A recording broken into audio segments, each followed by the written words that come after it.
I'm a civil engineer at Los Angeles County Department of Public Works. I met Aura about a little less than a year ago, and frankly, I was very impressed by her passion for her work. It's really awesome and impressive and motivating, and I invited her to come speak with us here today and share her journey with us, as well as some of the issues that she's fighting for today, and how we can all get involved in the fight for environmental justice. So I'm going to read you a little bit bio, and then we'll get into some questions. Aura Vasquez is an organizer, advocate, and activist for environmental and social justice issues. Woo!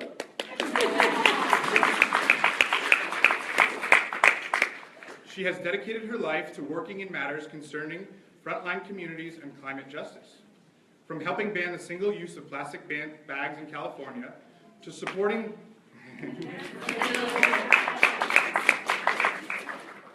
the passage of the Clean Power Plan, Aura has spearheaded a lot of the climate movement in disadvantaged communities.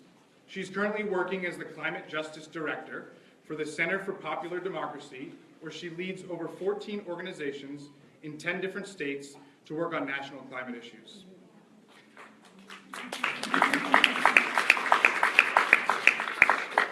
Aura is currently serving as a board member of the Los Angeles League of Conservation Voters, and she was previously a political advisor in New York City to Congressman Eliot Engel's office and received a degree in political science from the City University in New York.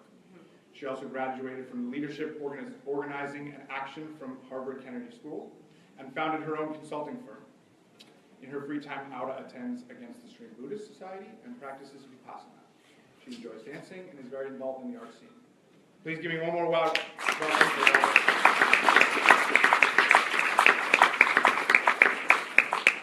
So I'd like to really just get right into it with you. I don't really want to hesitate or delay. And I'd like to ask you, as an environmental activist, how are you feeling 1 week ago from yesterday, Wednesday morning, when you woke up? I think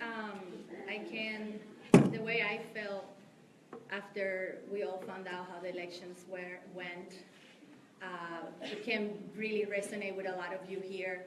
My heart was definitely really heavy, because for a lot of us in the environmental movement and in politics, working with vulnerable communities, we knew that the threat was very evident, and we were really worried. And a lot of us run really fast and really hard and try to get all of our friends and family to be on board, but that wasn't enough. And I think that after I was shocked and I couldn't talk, and after I didn't want to answer my emails from work, and I was just completely depressed and defeated, I think that something really magical happened to me in my heart, which was, we got to get up and fight again. We can't afford, especially we're in a room here with so many women, what's at stake, especially for us. So I knew that was so necessary to get up and encourage other people to start talking to each other, to unify the movements and the different offices and whatever world you're in. I think it's important to come back to that very humanity that is keeping us together and is bringing us together. We need to start talking to each other, because obviously other people didn't listen to us when we were asking them to really listen to the grassroots, to support the movement. That didn't happen.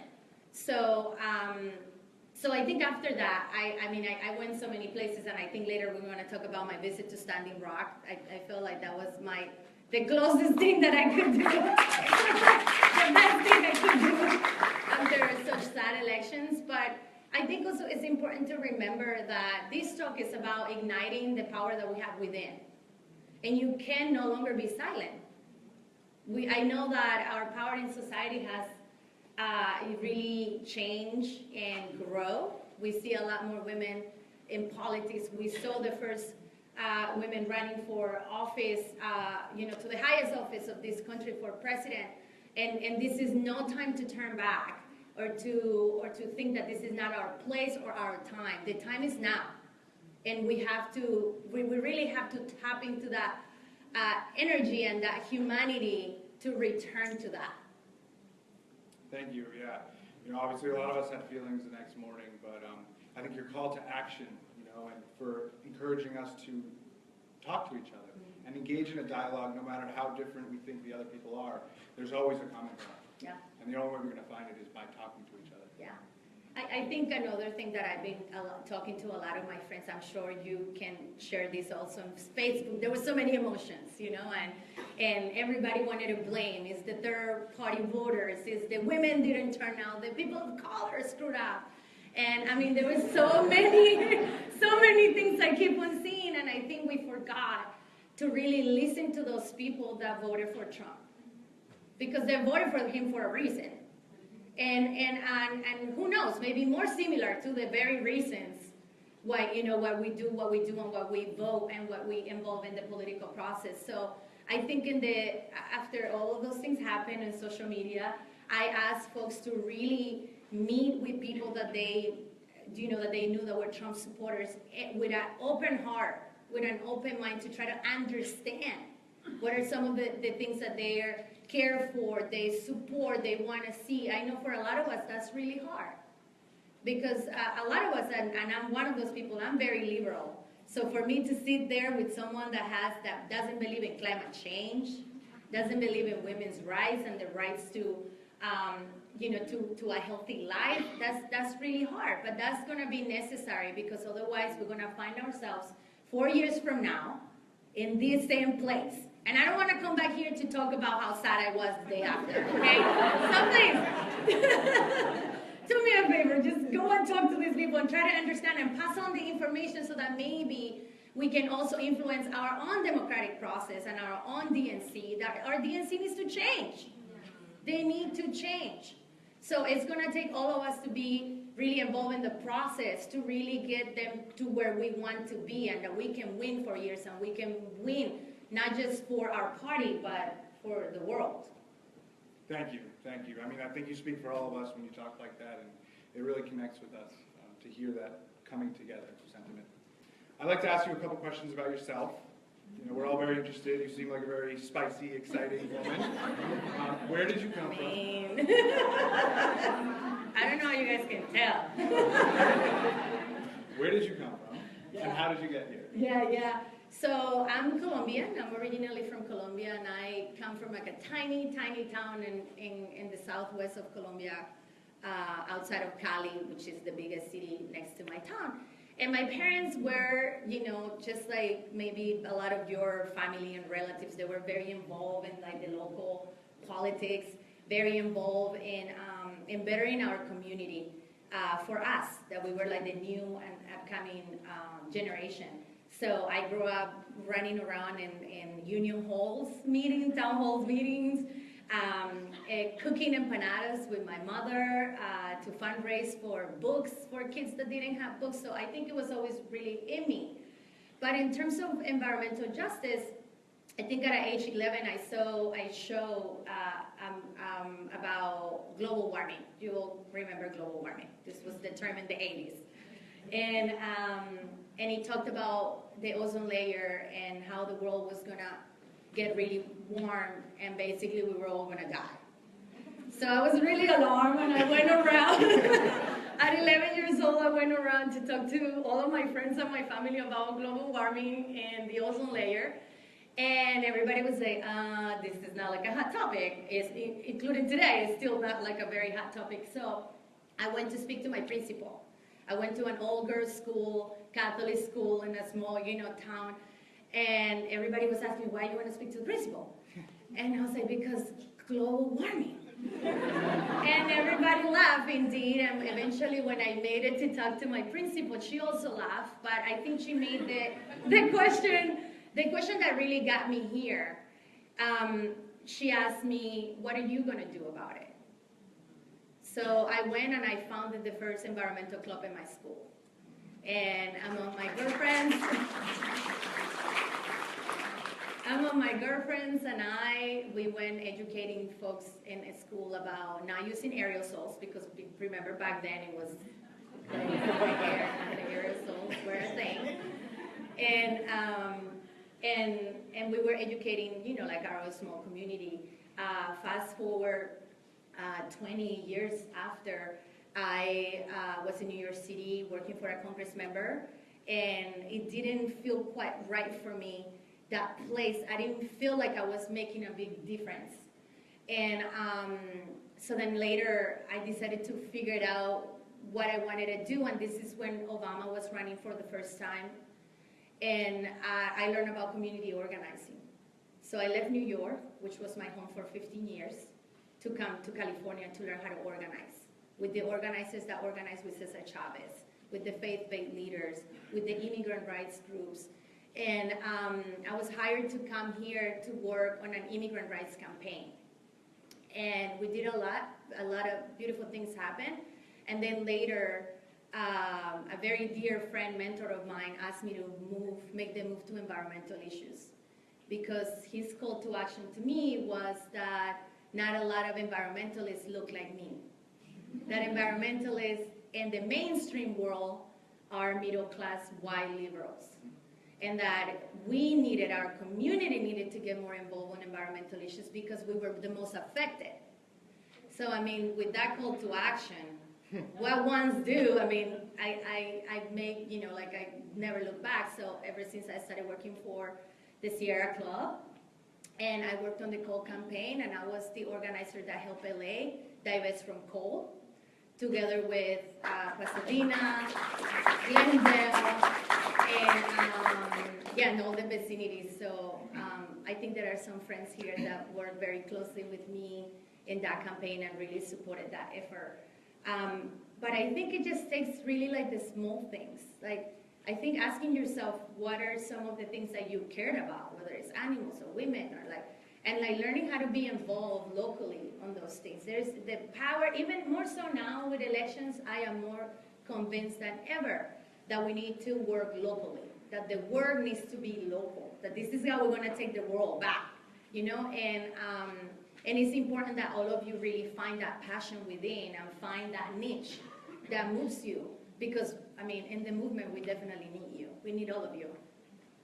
I'd actually like to ask you a follow-up question to continue on that. How specifically does the Latino community interact with the environmental justice, and are there some specific topics that are relevant, and why is that? Yeah. So, I mean, of course, as any other community, we're affected by a lot of different, things. I mean, mass incarceration, schools that are not providing what our children really need. I mean, the issue of poverty is at the center of all of these different movements and fights. In terms of environmental issues, we Latinos are environmentalists. We're born environmentalists. We love Earth. We have that ethic, that love for nature. That's just like passed on. That's in our blood. And also in this country, is troublesome because we are the most affected by pollution and by climate change and by climate racism. So we can see that here in South LA, some of the most hottest fights in environmental justice happen there, because poor people have like a lot of challenges, a lot of challenges. And the way that I organize communities, I'm an environmental advocate, of course, but all of the issues are interconnected, all of them. The same people, the same I can breathe from the Life Matter movement is the same I can breathe from folks that are suffering from asthma in South LA. That's like no different. So, and I think the opposition, or like the people that are really bringing all these issues to our communities, have really done a good job separating us. And we need to come back to understand that we're all on this together. We're in this together. We only have one planet, we only have one Earth, and all of these issues really affect us. Absolutely. And I guess speaking about one planet, one Earth, everybody probably wants to know, and I'm very curious as well, what was your experience like in Standing Rock? I mean, that's obviously a very different community from what we've grown up in and what we're used to, but can you tell us a little bit about that experience? Yeah, so indigenous rights folks in North Dakota have been fighting the Dakota Access Pipeline, which is a pipeline that is going to cross a couple of states, and it has the potential to pollute the Missouri River. And this is troublesome because this is like their livelihood. This is what they have. So they started occupying, they took on the camp at Standing Rock, I think in September. So, I was busy with elections. I was just really trying to elect the best, like the first woman president. So I was like really entertained with other things. But at some point before the elections, I sent out an email to a lot of the organizations that I work with and other friends to say that my heart was heavy because I was not there. And I keep on seeing the videos and the struggle and the people out there and more people coming, and I felt like I was not standing in solidarity with the people of Standing Rock. And so soon enough, I decided to go after the elections. And one of the things that is pretty incredible happening at Standing Rock is the very, very rooted movement on spirituality and coming back to heavy prayer and ceremony. So they really took back their traditions and utilized it for this movement. And so we're not protesters, we are protectors. When you go to Standing Rock, you are in sacred land. So it's constant ceremony and reminder that the water also has spirit, and that you are 80% water and you're a spirit. And the world has so much water, and it's also a spirit. So in that way, we all interconnected. So what's happening in Standing Rock is also happening to you.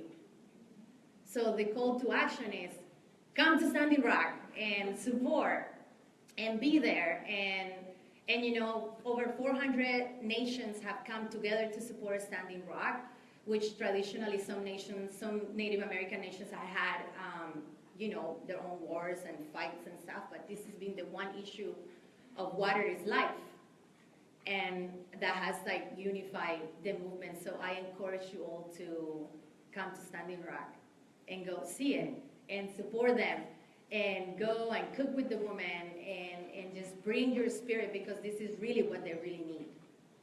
And I actually read some stuff about, of course it's important to protect the water because the water is important to them, but it's also protecting their right to believe that the water is the spirit. And it's not just the water itself, the H2O, but it's also their right as a people to believe in what they believe in, to protect the land in the way that they believe it should be protected. Yeah, it's also, Standing Rock is a very, it has many different angles. And one of them is the fact that their sovereignty is being challenged and it's not being respected.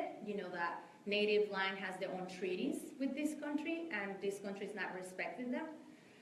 It's also a first right amendment that is constantly, almost on a daily basis, a reporter or somebody being attacked by the police, whether it's with gas or with rubber bullets. I mean, we see it constantly. Not long ago, I talked to Josh Fox.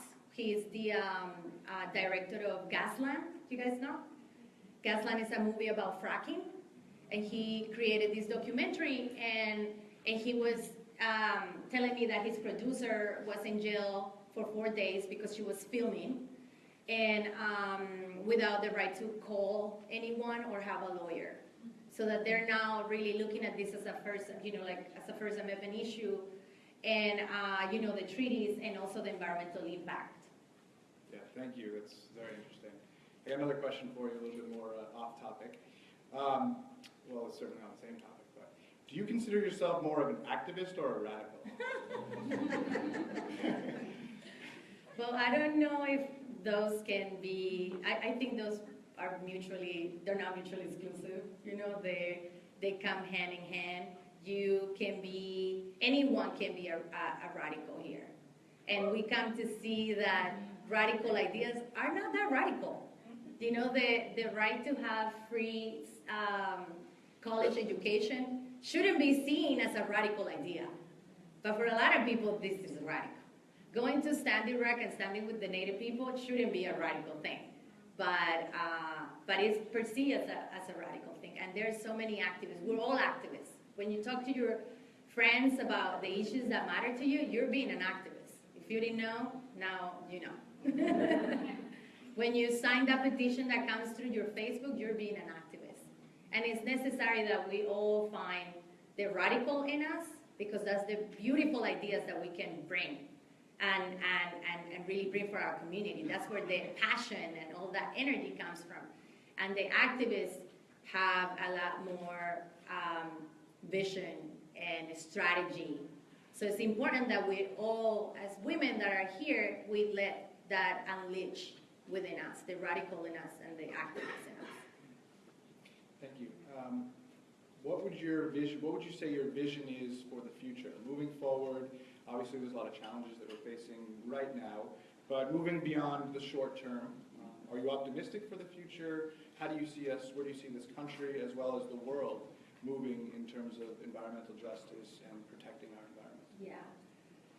Oh, it's so challenging right now. I try to find every day that spark that keeps me going. Because it's constant with, especially with the new administration, the dismantle of the EPA, for example, taking back the global, Paris Agreement. So that's heavy. But I think we have a couple of antidotes. I think we need to start talking to each other. We need to start cross-organizing movements. The immigrant rights, the labor, the environment cannot no longer sustain by itself. We need to really come together and talk and strategize together so that we can really be a progressive, movement. I think also some people here have families. The first revolution is always internal. We cannot expect other people to do the things that we want the world to do. We have to do it ourselves. So educating our children and our little brothers or our nephews, and I don't have children, but I'm constantly talking to children about, the environment and how to care. That starts at home. Politics starts at home.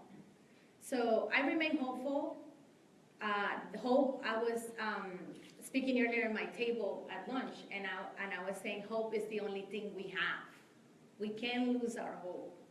We can't lose sight on the things, the little things that happen every day. Like this year, the people chose to ban the single-use of plastic bag.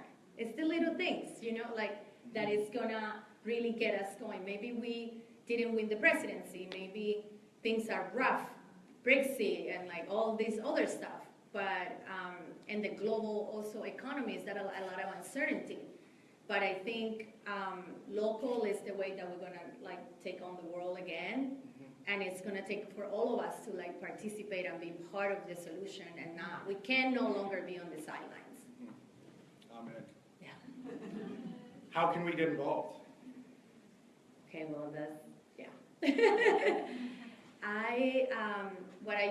A lot of people come and ask me oh, I want to be involved. I don't know what to do. And I always ask people to come back and have a little conversation with themselves and figure out what your interests are and what are the things that move you and what are some of the things that makes you happy. We need more happy people in the world. We need you to be happy.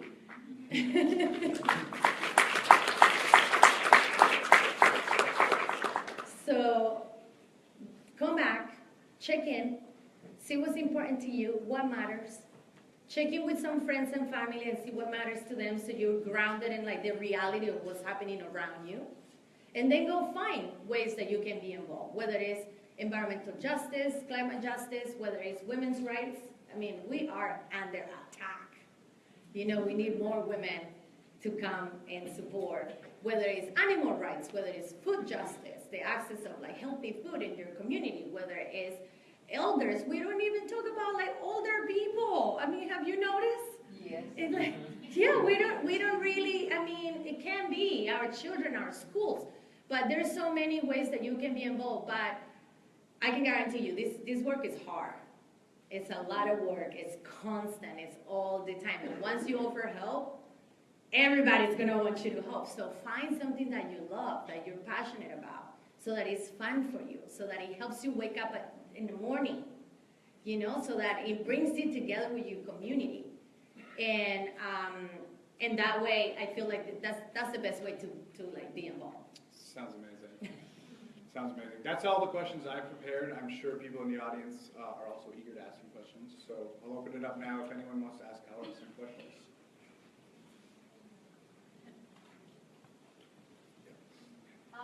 I think we all needed that sort of boost in our egos and boost in our morality.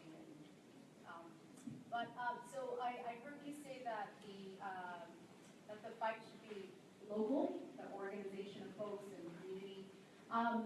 However, we saw at least in the voting that California is totally in their bubble, right? The West is totally in their bubble. You know, there's actions about seceding or joining with Canada, all these things, right? But how would you, I guess, when you suggest that we should work locally, how do you think that maybe we should reach out to those who are not like us? I mean, you already said, get a conversation with folks, but I guess, can you explain a little bit more about what it is that we can do locally that will impact those who are not on the same boat as us? Absolutely. So our local decisions really impact our global decisions also, right? So as you know, California also legalized marijuana this year. And a lot of other states also had different measures around legalizing marijuana, and a lot of other states are looking at California for leadership. So what we do here is not just for us. It really has a national impact and a global impact. I think it's important for us to understand what the Trump supporters, the more conservative supporters, are thinking about, so that we can also check in and figure out and align our values and our decisions and our policies with things that they're maybe a little more inclined to support. Because otherwise, we're going to have a conservative presidency for the next 12 years if we don't do that. So that's what's at stake. So what the city council members do, how many people here know their city council member? Okay, friends, my challenge to you is to find out who your city council member is, who your assembly member is, who your senate is, because you have no idea how much, obviously, power they have and how much influence they have. So it's important to know those things. And it's important for you to have connections. This is a leadership. How many women here consider themselves leaders? Raise your hand, exactly. So as women leaders, we have to be in touch with other leaders. And those are our city councils and our Senate and our assembly people. And I think it's important to understand, and I think this is a very challenging point for a lot of us liberals, that the Trump supporters are not as far as we believe they are from our own values and ideology. That they also want safety for their families. That they're scared to lose their jobs. That they want healthcare that is affordable. That they want to be treated with respect. And what happens in America is a lot of people are not being treated that way. So maybe we got a candidate that spoke to that fear and that anger, and we had another candidate that didn't speak enough to our dreams and our vision. So it's going to be up to us to talk to those people and help them see that we actually have a much more aligned vision, that maybe we have it, you know. And yeah, and it's painful, right? There's been racist comments. There's been comments that are like unheard of. I never heard something like that on TV, you know, before. So it's kind of hard to pass those things and to invite a Trump supporter for lunch, you know. But I feel it's necessary. And also being involved, back to the global question, being involved in your local politics is super important. Those city council members will be one day the governor. They will be one day the senators and the Congress members. And hopefully one day they will be our president. I mean, wouldn't that be amazing that we had a California president again? Like, progressive, you know? So it's important that we let them know that we're in their ear. This is what is important to us. These ideas are not so radical. This is the bottom line. And help them make like the best decisions for us, because it's local, national, and it's also global.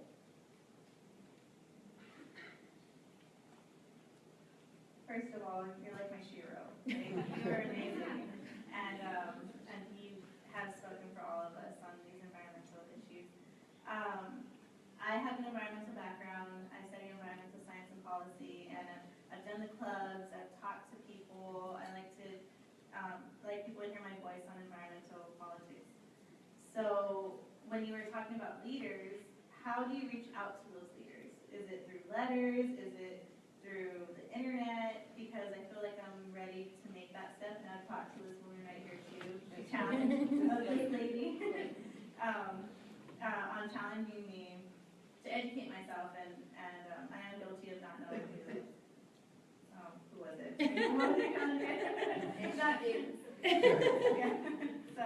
Well, first we gotta get you to find out when your city council Yes. member is.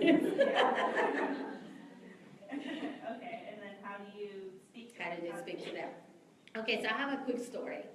So after I worked on the coal campaign, getting LA off of coal, I started working on a lot of clean air issues. Because we understand that, fossil fuel really pollute our earth and also creates asthma and all these other effects.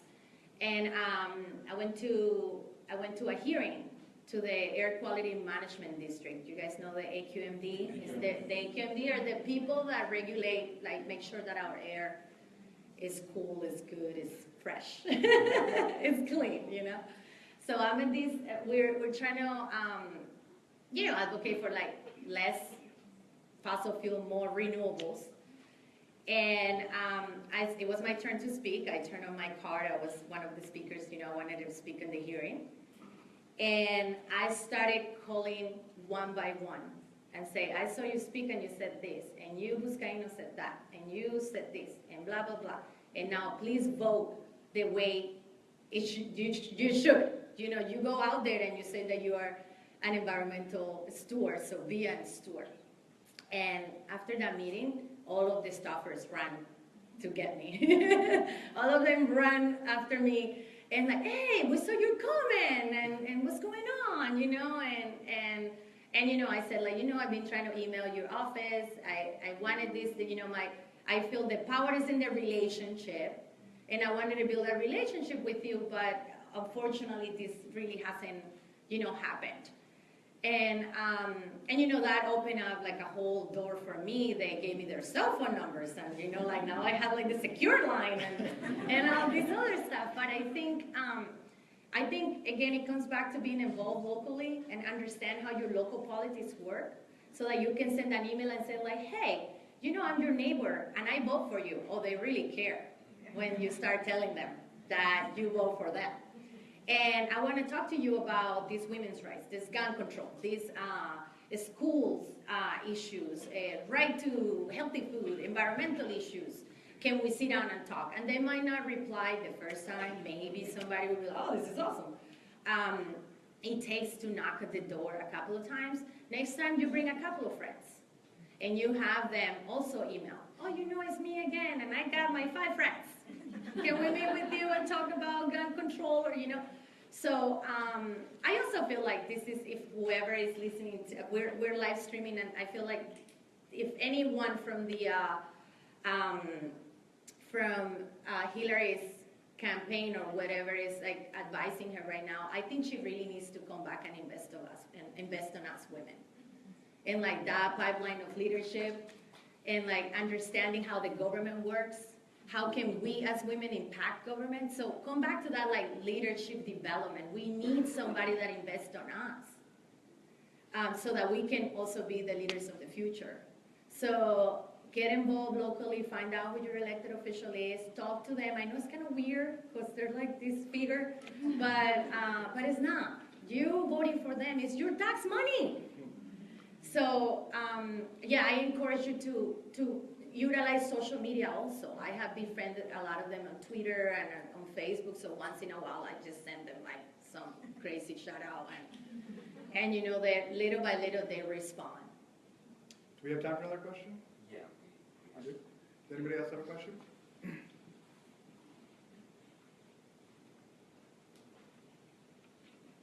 Thank you for coming today and talking about this.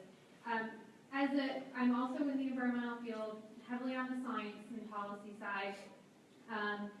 Have having grown up in Michigan, I apologize. Thank you.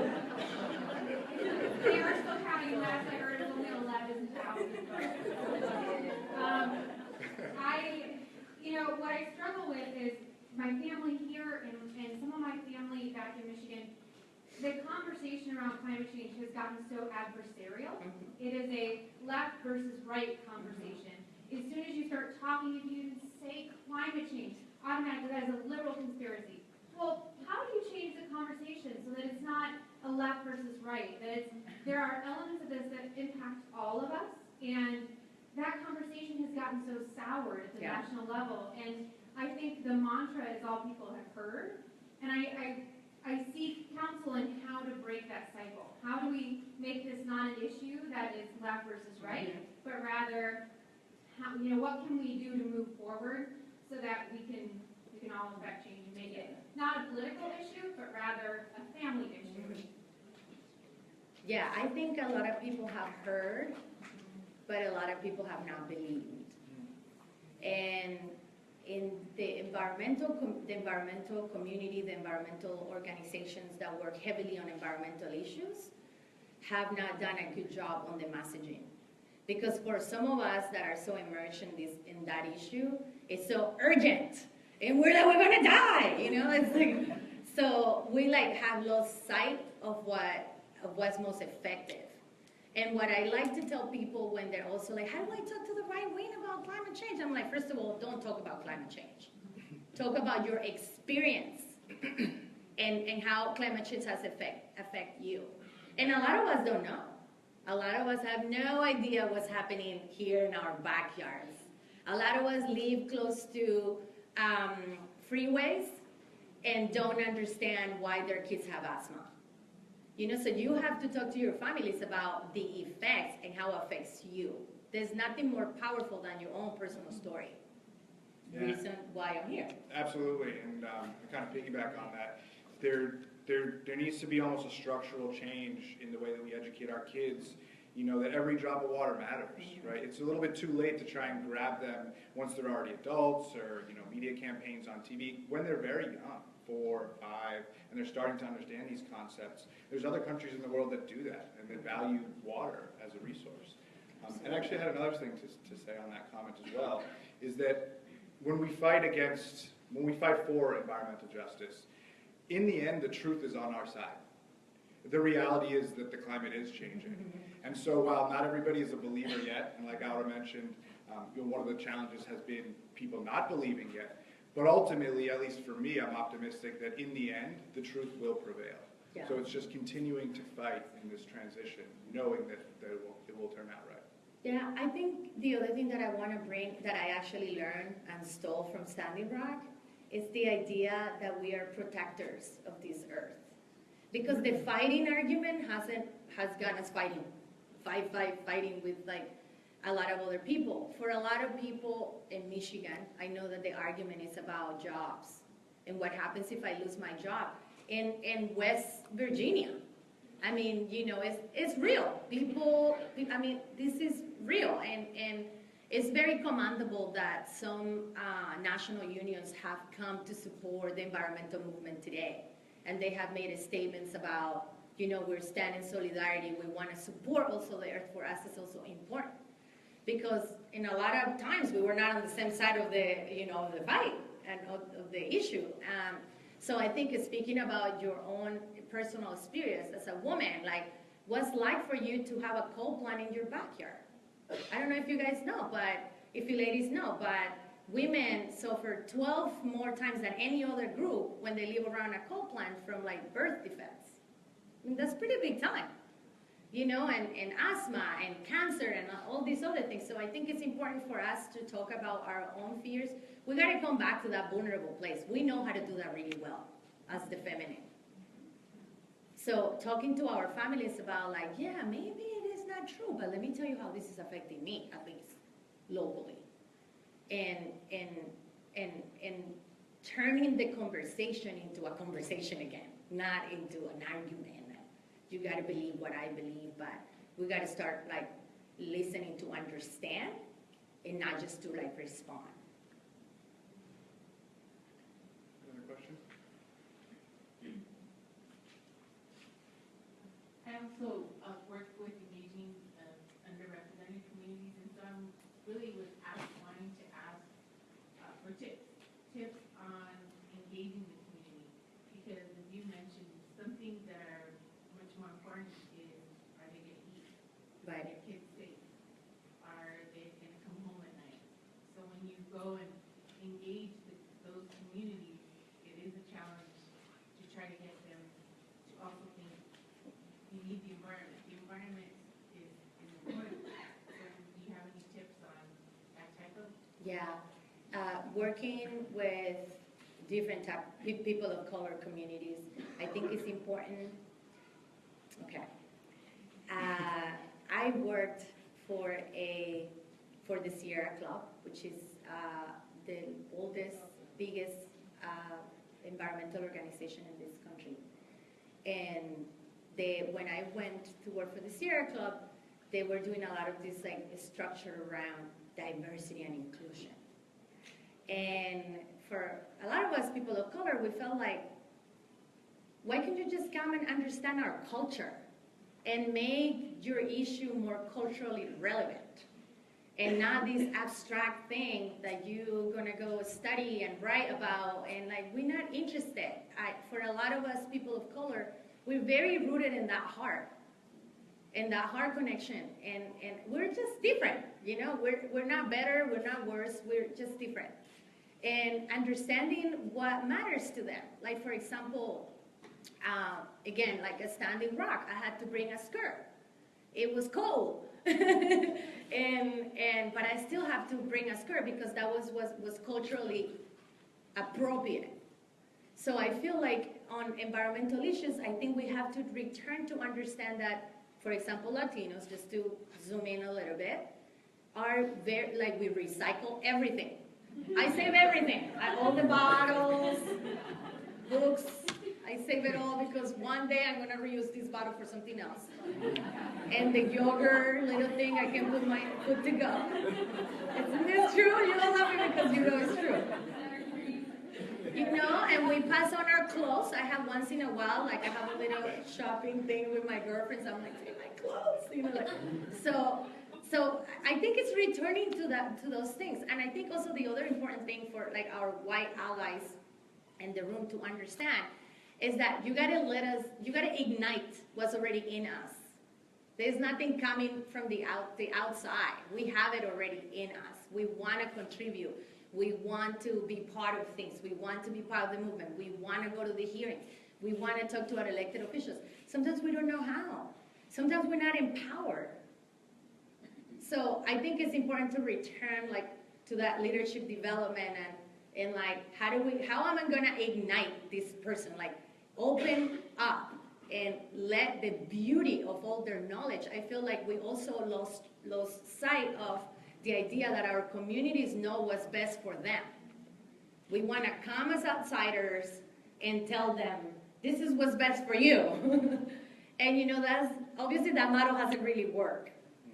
Hasn't really worked. So I encourage everyone to come back again. That understanding of where a community is comes from talking to them, hanging out with them, learning about their customs and what's important to them, what's appropriate to them, so that we can almost be more tolerant. Don't you think that elections would have been different today if we would have a little more humanity? Yeah. That reminds me a lot of the county proverb. I know I've heard it, and probably a lot of people in this room have heard it as well, is not to treat others how you would want to be treated, but to treat others how they would want to be treated. Yeah, definitely. Any other questions? Probably have time for about one more.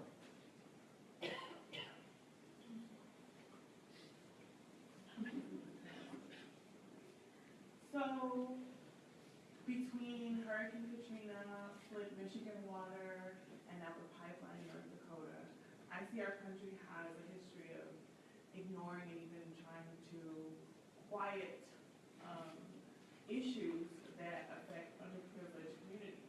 So how do you feel like, especially with this upcoming new president and leaders that we have in Congress, how how do you think is the most effective way that we can, just us, be more effective in not only not forgetting about these issues and having other people forget about them, but also actually having them move forward? Yeah, thank you for that question. How do we move forward knowing that all of these different issues continue happening? I'm a firm believer in the power of organizing. I like it best because I personally have seen it work. In fact, I have been a lobbyist, I have been an advocate, the best antidote for me is to organize. One, because it brings us together, and together we're stronger. And two, because it helps us understand each other.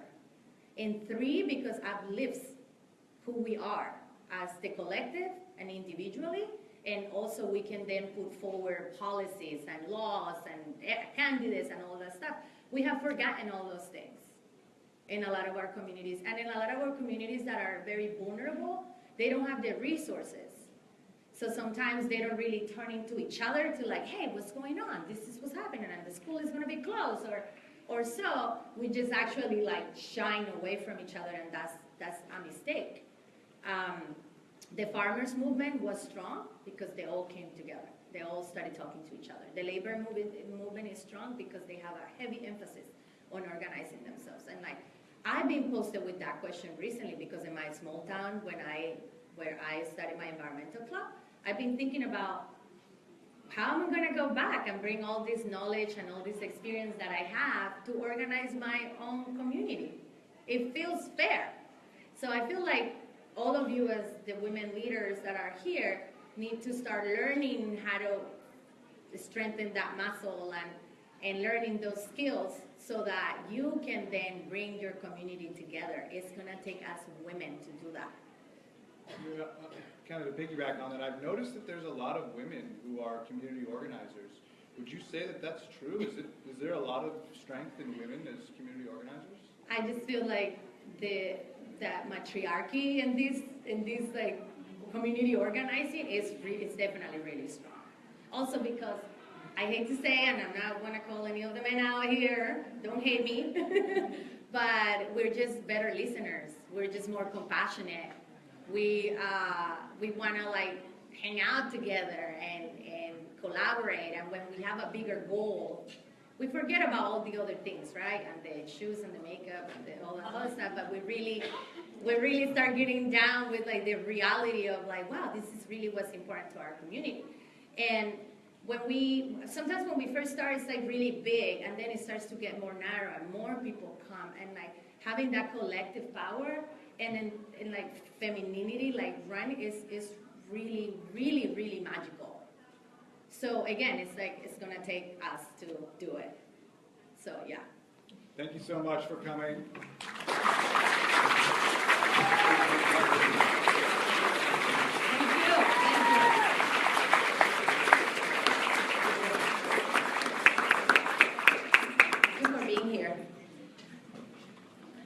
And of course, if anyone has any questions, my Twitter account is somewhere, and somewhere over there. You can ask me questions. I'll be happy to help you in any way. And thank you all for coming.